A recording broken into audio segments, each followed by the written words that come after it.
Sa isang video ay makikitang nasa harap ng Shakey si Kuya Tutoy kasama si RJ at Sir Juancho para bumili ng handa para sa birthday ni Erna. Ayon kay Kuya Tutoy na walang kaalam-alam si Erna na meron pala siyang handa na hinanda ni Tita PB Love para sa kanya. Pinakita na nga ni Kuya Tutoy ang mga naglalakihang Shakey's pizza na nabili nila, sobrang namangha si Kuya Tutoy sa laki nito at syempre meron ding soft drinks. Natanong ni Kuya Tutoy kay Sir Juancho kung ilan lahat ang pizza. Sumagot naman si Sir Juancho na 4. Sunod na pinakita ni Kuya Tutoy ay ang cake na pinagawa nila galing Goldilocks para kay Erna. Pinalagyan nila ito ng Happy Birthday Erna, Love Tita PB Love. Pagkatapos bumili ng cake ay pumunta naman sila Kuya Tutoy at Sir Juancho sa Mang Inasal para bumili rin ng palabok para rin sa birthday ni Erna. Nakabili na nga sila ng palabok at lumabas na sila ng Mang Inasal.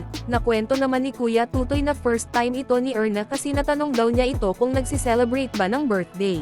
Sumagot daw si Erna na never itong naranasan sa buong buhay na sinurprise siya. Dagdag ni Kuya Tutoy na walang ka-idea si Erna na may handa siya. Inilagay na nga nila Sir Juancho sa likod ng sasakyan ang binili nilang palabok. Pagkatapos ay pumunta naman sila sa Chooks to Go para bumili ng lechon manok para sa birthday ni Erna. Sabi pa ni Kuya Tutoy na nakakagutom tingnan yung menu ng Chooks to Go lalo na ang liempo sisig.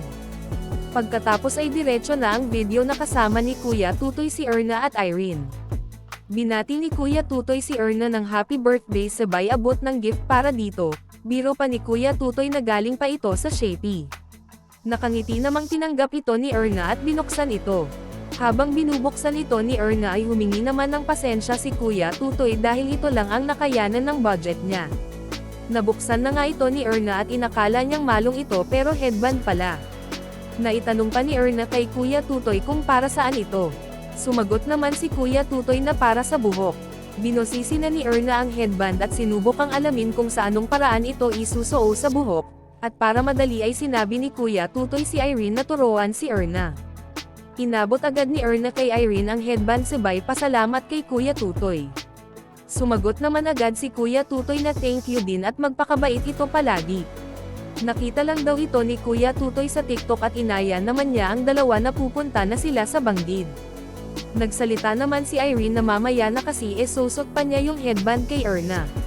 Bumaba na nga si Erna sa tricycle para lumapit kay Irene, sinot na nga ni Irene ang headband kay Erna at ayos naman ni Erna ang buhok niya. Inayos na rin ni Irene ang buhok ni Erna na para bang mag-ina lang ang dalawa. Ulit na binati ni Kuya Tutoy si Erna ng happy birthday at tinanong niya ito kung ano ang naramdaman niya kanina na sinurpresa siya. Sumagot naman si Erna na masaya siya. Natanong ni Kuya Tutoy sa kanya kung wala ba talaga siyang idea na meron siyang surprise. Sumagot naman si Erna na wala talaga, nagtaka na lang daw siya bakit maraming motor sa labas ng bahay, akala niya may bisita.